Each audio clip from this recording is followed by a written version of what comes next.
ഇനി നമ്മൾ നോക്കുന്നത് ഗ്ലോബൽ റെസിസ്റ്റൻസ്, ആഗോള പ്രതിരോധങ്ങൾ. അതിൽ ഗ്ലോബൽ സോഷ്യൽ മൂവ്മെൻറ്റ്സ്, ആൻറ്റി വാർ മൂവ്മെൻറ്റ്സ്, ആൻറ്റി ഗ്ലോബലൈസേഷൻ മൂവ്മെൻറ്റ്സ്. ആഗോള പ്രതിരോധങ്ങൾ, ആഗോള സാമൂഹ്യ പ്രസ്ഥാനങ്ങൾ, യുദ്ധവിരുദ്ധ പ്രസ്ഥാനങ്ങൾ, ആഗോളവൽക്കരണ വിരുദ്ധ പ്രസ്ഥാനങ്ങൾ. ഈ 3 പ്രസ്ഥാനങ്ങളുടെയും പ്രതിരോധ പ്രവർത്തനങ്ങളെക്കുറിച്ചാണ് നമ്മളിനി നോക്കുന്നത്. സമകാലിക ലോകത്ത് സാമൂഹിക രാഷ്ട്രീയ പ്രശ്നങ്ങളെ പ്രതിരോധിക്കുന്നതിനും ചെറുത്തു നിൽക്കുന്നതിനും ശക്തമായ സാമൂഹ്യ പ്രസ്ഥാനങ്ങൾ ഉയർന്നു വന്നിട്ടുണ്ട്. അതിലെ പ്രധാനപ്പെട്ട പ്രസ്ഥാനങ്ങളാണ് ആഗോള സാമൂഹ്യ പ്രസ്ഥാനങ്ങൾ, യുദ്ധവിരുദ്ധ പ്രസ്ഥാനങ്ങൾ, ആഗോളവൽക്കരണ വിരുദ്ധ പ്രസ്ഥാനങ്ങൾ. ഈ പ്രസ്ഥാനങ്ങളെക്കുറിച്ചും ഈ പ്രസ്ഥാനങ്ങളുടെ പ്രതിരോധങ്ങളുടെ സ്വഭാവത്തെക്കുറിച്ചും ഈ പ്രസ്ഥാനങ്ങളുടെ പ്രാധാന്യത്തെക്കുറിച്ചും ഈ പ്രസ്ഥാനങ്ങളുടെ സ്വാധീനത്തെക്കുറിച്ചുമെല്ലാമാണ് ഇനി നാം പരിശോധിക്കുന്നത്. ആദ്യമായിട്ട് നമ്മൾ നോക്കുന്നത് ആഗോള സാമൂഹ്യ പ്രസ്ഥാനങ്ങളെക്കുറിച്ചാണ്. അതിനുശേഷം യുദ്ധവിരുദ്ധ പ്രസ്ഥാനത്തെക്കുറിച്ചും അതിനുശേഷം ആഗോളവൽക്കരണ വിരുദ്ധ പ്രസ്ഥാനത്തെക്കുറിച്ചും പറയാം. ആദ്യമായിട്ട് ആഗോള സാമൂഹ്യ പ്രസ്ഥാനങ്ങൾ, ഗ്ലോബൽ സോഷ്യൽ മൂവ്മെൻറ്റ്സിനെ കുറിച്ചാണ് ആദ്യമായിട്ട് പറയുന്നത്. ആഗോളതലത്തിൽ സാമൂഹികവും രാഷ്ട്രീയവും സാമ്പത്തികവുമായ പ്രശ്നങ്ങളെ അഭിസംബോധന ചെയ്യാൻ ലക്ഷ്യമിട്ടുള്ള പ്രസ്ഥാനങ്ങളാണ് ആഗോള സാമൂഹ്യ പ്രസ്ഥാനങ്ങൾ. സമൂഹത്തിലെ അനീതികൾ, അസമത്വം, ഭരണകൂട അടിച്ചമർത്തലുകൾ, മൗലികാവകാശ ലംഘനങ്ങൾ എന്നിവയ്ക്കെതിരായ പ്രതികരണമായിട്ടാണ് ഈ പ്രസ്ഥാനങ്ങൾ പലപ്പോഴും ഉയർന്നു വരുന്നത്. ഈ പ്രസ്ഥാനങ്ങൾ മാറ്റത്തിനായി വാദിക്കുകയും വ്യക്തികളെയും ഗ്രൂപ്പുകളെയും അതിനായി അണിനിരത്തുകയും ചെയ്യുന്നു. ആഗോള സാമൂഹ്യ പ്രസ്ഥാനങ്ങളുടെ ഉദാഹരണങ്ങളിൽ മനുഷ്യാവകാശ പ്രസ്ഥാനങ്ങളുണ്ട്, പാരിസ്ഥിതിക പ്രസ്ഥാനങ്ങളുണ്ട്, ലിംഗസമത്വ പ്രസ്ഥാനങ്ങളുണ്ട്, സാമൂഹ്യനീതി പ്രസ്ഥാനങ്ങളുണ്ട്. ഇതെല്ലാം ആഗോള സാമൂഹ്യ പ്രസ്ഥാനങ്ങളാണ്. അപ്പോൾ സമൂഹത്തിലെ അനീതിക്കെതിരെ, അസമത്വത്തിനെതിരെ, ഭരണകൂട ഭീകരതക്കെതിരെ, മൗലികാവകാശ ലംഘനങ്ങൾക്കെതിരെയെല്ലാം അതിനെല്ലാം പ്രതികരണമായിട്ട്, അതിനെല്ലാം എതിരായിട്ടുള്ള പ്രസ്ഥാനങ്ങളായിട്ടാണ് ആഗോള സാമൂഹ്യ പ്രസ്ഥാനങ്ങൾ നിലവിൽ വന്നത്. ആ പ്രസ്ഥാനങ്ങൾ മാറ്റത്തിനായി വാദിക്കുകയും വ്യക്തികളെയും ഗ്രൂപ്പുകളെയും അതിനായി അണിനിരത്തുകയും ചെയ്യുകയാണ് ചെയ്തത്. അതിൽ നിരവധിയായിട്ടുള്ള സാമൂഹ്യ പ്രസ്ഥാനങ്ങളെ നമുക്ക് ഉദാഹരണമായിട്ട് എടുക്കാം. മനുഷ്യാവകാശ പ്രസ്ഥാനങ്ങൾ, ഉദാഹരണത്തിന് ആംനസ്റ്റി ഇൻ്റർനാഷണൽ പോലെ, റെഡ് ക്രസൻറ്റിനെയൊക്കെ പോലുള്ള മനുഷ്യാവകാശ പ്രസ്ഥാനങ്ങൾ. പാരിസ്ഥിതിക പ്രസ്ഥാനങ്ങൾ, ഗ്രീൻ പാർട്ടികളെപ്പോലുള്ള പാരിസ്ഥിതിക പ്രസ്ഥാനങ്ങൾ, അതുപോലെ ലിംഗസമത്വ പ്രസ്ഥാനങ്ങൾ, ഈ ഫെമിനിസ്റ്റ് പ്രസ്ഥാനങ്ങൾ, അതുപോലെ സാമൂഹ്യനീതിക്ക് വേണ്ടിയുള്ള ദളിത് പ്രസ്ഥാനങ്ങൾ. ഇതെല്ലാം ഈ സാമൂഹ്യ പ്രസ്ഥാനങ്ങളായിട്ട്, ആഗോള സാമൂഹ്യ പ്രസ്ഥാനത്തിൻ്റെ ഭാഗമായിട്ട് നമുക്ക് മനസ്സിലാക്കാവുന്നതാണ്. ആഗോള സാമൂഹ്യ പ്രസ്ഥാനങ്ങളുടെ പ്രധാന സവിശേഷത എന്നത് അവർക്ക് ദേശങ്ങളുടെ അതിർത്തികൾ മറികടന്ന് പ്രവർത്തിക്കാൻ സാധിക്കുന്നു എന്നതാണ്. ദേശാതിർത്തികൾ മറികടന്ന് വൈവിധ്യമാർന്ന കമ്മ്യൂണിറ്റികളിൽ നിന്നും സംസ്കാരങ്ങളിൽ നിന്നും പിന്തുണ അവർക്ക് ലഭിക്കുന്നു എന്നതാണ്. അതിനാൽ അതൊരു ദേശത്തിലെ, ഏതെങ്കിലും ഒരു രാജ്യത്തിലെ പ്രസ്ഥാനങ്ങളല്ല, അത് ആഗോളമായിട്ട് പ്രവർത്തിക്കുന്ന പ്രസ്ഥാനങ്ങളാണ്. ആഗോള സാമൂഹ്യ പ്രസ്ഥാനങ്ങൾ എന്ന് പറയുന്നത് ആഗോള വ്യാപ്തിയുള്ള പ്രസ്ഥാനങ്ങളാണ്, ഏതെങ്കിലും ഒരു രാജ്യത്തിനകത്ത് മാത്രം പ്രവർത്തിക്കുന്ന പ്രസ്ഥാനങ്ങളല്ല. അതാണ് അതിൻ്റെ മറ്റ് വളരെ പ്രധാനപ്പെട്ട ഒരു സവിശേഷത എന്ന് പറയുന്നത്. ആഗോള സാമൂഹ്യ പ്രസ്ഥാനങ്ങളുടെ പ്രവർത്തന മണ്ഡലം എന്നത് പാർശ്വവൽക്കരിക്കപ്പെട്ട മനുഷ്യരുടെ അവകാശങ്ങൾക്ക് വേണ്ടിയുള്ള പ്രവർത്തനത്തിലാണ്. അത് നിലനിൽക്കുന്നത്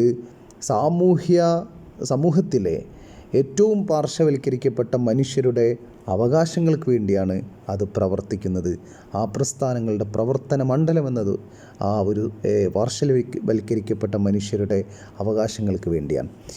നിലനിൽക്കുന്ന അധികാര ഘടനകളെ വെല്ലുവിളിക്കുന്നതിലും ആഗോള സാമൂഹ്യ പ്രസ്ഥാനങ്ങൾ നിർണായകമായ പങ്കുവഹിക്കുന്നുണ്ട്. ആഗോളതലത്തിൽ നയങ്ങൾ, സ്ഥാപനങ്ങൾ, ഭരണ സംവിധാനങ്ങൾ, പൊതുവ്യവഹാരങ്ങൾ എന്നിവയെ സ്വാധീനിക്കാൻ അവർ പ്രതിഷേധങ്ങൾ, ലോബിയിങ്ങൾ, അതേപോലെ സമരങ്ങൾ എന്നിവയൊക്കെ നടത്തുന്നു. ഇതിലൂടെ ആഗോളതലത്തിൽ സാമൂഹികവും രാഷ്ട്രീയവും സാമ്പത്തികവുമായ പ്രശ്നങ്ങൾക്കെതിരെയുള്ള ശക്തമായ പ്രതിരോധമായിട്ട് ആഗോള സാമൂഹ്യ പ്രസ്ഥാനങ്ങൾ മാറുകയാണ് ചെയ്യുന്നത്. പാർശ്വവൽക്കരിക്കപ്പെട്ട മനുഷ്യർക്ക് വേണ്ടി നിരന്തരമായിട്ടുള്ള അവകാശ പോരാട്ടങ്ങൾക്ക് അവർ നേതൃത്വം നൽകുകയാണ് ചെയ്യുന്നത്. ഇതാണ് സാമൂഹ്യ പ്രസ്ഥാനങ്ങൾ, ആഗോള സാമൂഹ്യ പ്രസ്ഥാനങ്ങൾ എന്ന് പറയുന്നത്. ഇനി നമുക്ക് നോക്കാനുള്ളത് യുദ്ധവിരുദ്ധ പ്രസ്ഥാനങ്ങളാണ്. യുദ്ധങ്ങളും സായുധ കലാപങ്ങളും സംഘട്ടനങ്ങളും തടയുന്നതിനോ അവസാനിപ്പിക്കുന്നതിനോ വേണ്ടി വാദിക്കുന്ന പ്രസ്ഥാനങ്ങളാണ് യുദ്ധവിരുദ്ധ പ്രസ്ഥാനങ്ങൾ. യുദ്ധങ്ങളോടുള്ള എതിർപ്പ്, യുദ്ധത്തിൻ്റെ മാനുഷികവും പാരിസ്ഥിതികവുമായ ചെലവുകളെക്കുറിച്ചുള്ള ആശങ്കകൾ, അന്താരാഷ്ട്ര തർക്കങ്ങൾ സമാധാനപരമായി പരിഹരിക്കാനുള്ള ആഗ്രഹം എന്നിവ ഉൾപ്പെടെ വിവിധ യുദ്ധപ്രശ്നങ്ങളോടുള്ള പ്രതികരണമായാണ് ഈ പ്രസ്ഥാനങ്ങൾ ഉയർന്നു വന്നത്. സമാധാനം പ്രോത്സാഹിപ്പിക്കുന്നതിനും യുദ്ധത്തെ എതിർക്കുകയും യുദ്ധത്തെ ഇല്ലാതാക്കുകയും ചെയ്യുകയും ചെയ്യുന്ന വ്യക്തികൾ, ഗ്രൂപ്പുകൾ, സംഘടനകൾ എന്നിവയുടെ വിപുലമായ സംവിധാനം ഉൾക്കൊള്ളുന്നതാണ് യുദ്ധവിരുദ്ധ പ്രസ്ഥാനങ്ങൾ എന്ന് പറയുന്നത്. സമാധാനം പ്രോത്സാഹിപ്പിക്കുന്നതിനും യുദ്ധത്തെ എതിർക്കുകയും ചെയ്യുന്ന വ്യക്തികൾ, ഗ്രൂപ്പുകൾ, സംഘടനകൾ എന്നിവയുടെ വിപുലമായ സംവിധാനം ഉൾക്കൊള്ളുന്നതാണ് യുദ്ധവിരുദ്ധ പ്രസ്ഥാനങ്ങൾ എന്ന് പറയുന്നത്. യുദ്ധവിരുദ്ധ പ്രസ്ഥാനങ്ങൾക്ക് പിന്നിലെ പ്രധാന പ്രേരണകളിലൊന്ന് യുദ്ധത്തിൻ്റെ വിനാശകരമായ അനന്തരഫലങ്ങൾ അവർ തിരിച്ചറിയുന്നു എന്നതാണ്.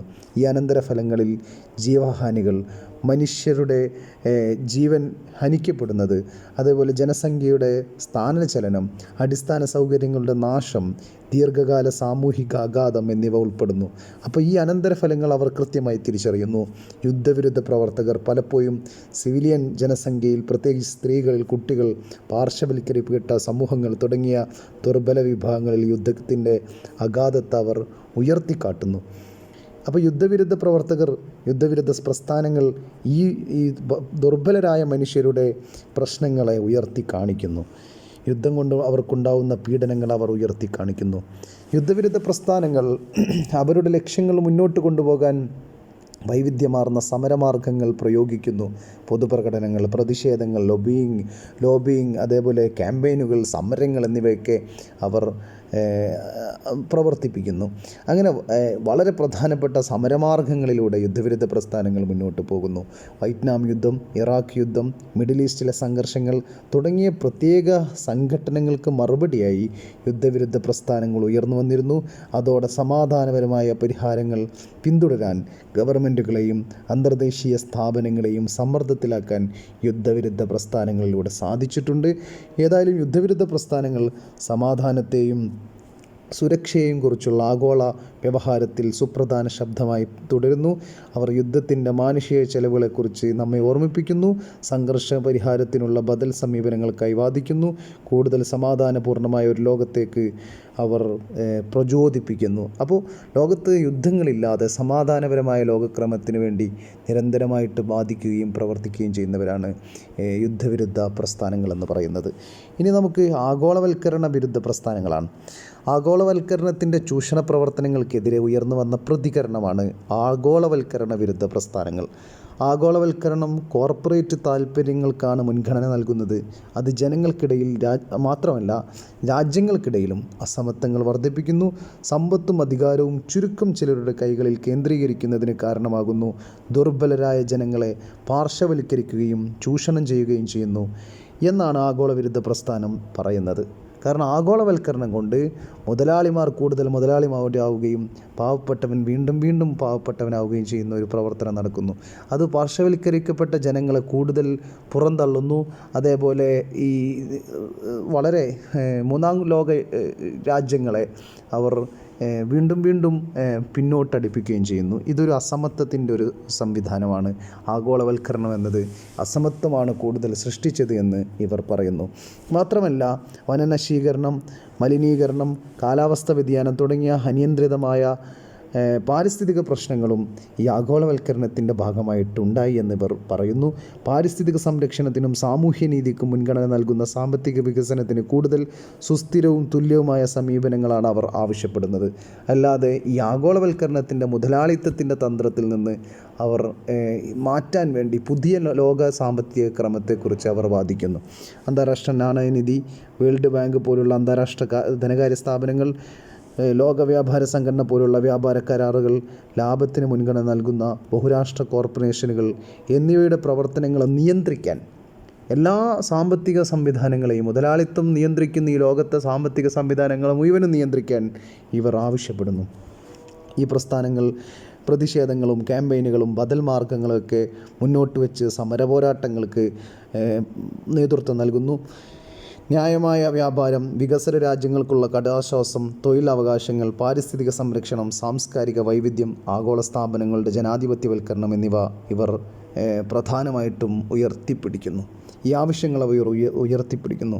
ആഗോളവൽക്കരണത്തിൻ്റെ സാമൂഹികവും സാമ്പത്തികവും പാരിസ്ഥിതികവുമായ പ്രത്യാഘാതങ്ങളെക്കുറിച്ച് അവബോധം വളർത്തുന്നതിൽ ആഗോളവൽക്കരണ വിരുദ്ധ പ്രസ്ഥാനങ്ങൾ നിർണായകമായ പങ്ക് വഹിക്കുന്നു. ഏതായാലും ആഗോള സാമൂഹിക പ്രസ്ഥാനങ്ങൾ, അതേപോലെ യുദ്ധവിരുദ്ധ പ്രസ്ഥാനങ്ങൾ, ആഗോളവൽക്കരണ പ്രസ്ഥാനങ്ങൾ എന്നിവ നിലവിലുള്ള മുതലാളിത്ത അധികാര ഘടനകളെ വെല്ലുവിളിക്കുന്നതിലും നീതിക്കും സമാധാനത്തിനും വേണ്ടി വാദിക്കുന്നതിലും സുസ്ഥിരവും തുല്യവുമായ വികസന രൂപങ്ങൾ പ്രോത്സാഹിപ്പിക്കുന്നതിലും സുപ്രധാന പങ്കുവഹിക്കുന്നു.